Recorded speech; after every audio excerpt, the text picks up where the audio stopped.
Arestado ang tatlong individual na itinuturing na high-value drug suspects matapos ang isinagawang bypass operation ng mga otoridad sa Barangay Palanginan, Iba, Zambales, bandang alas 4 ng madaling araw kamakailan. Klinika D3 Bio, nagaprotekta batok sa hypertension. Klinika D3 Bio. Pinangunahan ang operasyon ng Zambales Provincial Drug Enforcement Unit, katuwang ang Provincial Intelligence Unit Zambales, Iba Municipal Police Station at Philippine Drug Enforcement Agency o PIDEA. Kinilala ang mga suspect bilang isang 47 anyos na lalaki, ang kanyang 47 anyos na live-in partner at isa pang 46 anyos na lalaki. Ayon sa pulisya, nahuli ang mga ito matapos umanong makabili ng hinihinalang shabu ang isang poser buyer sa isinagawang transaksyon. Sa isinagawang search operation, nakumpiska mula sa mga suspect ang dalawang malaking pakete ng hinihinalang shabu na may kabuuang timbang na humigit kumulang 84.6 gram at tinatayang nagkakahalaga na mahigit 500,000 pesos. Nasamsam din ang ilang baril na posibleng magresulta sa karagdagang kaso laban sa mga naaresto. Dinala ang mga suspect at nakuhang ebidensya sa impilan ng pulisya sa Iba para sa kaukulang dokumentasyon at investigasyon. Posible silang maharap sa mga kasong paglabag sa Comprehensive Dangerous Drugs Act of 2002 at sa batas na nagre-regula ng mga baril at bala. Samantala, nagpapatuloy ang investigasyon habang nananatiling inosente ang mga suspect hanggat hindi napapatunayang nagkasala sa hukuman.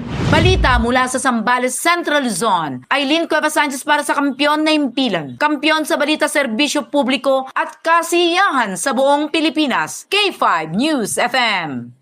Klinika D3 Bio, nagaprotekta batok sa hypertension. Klinika D3 Bio.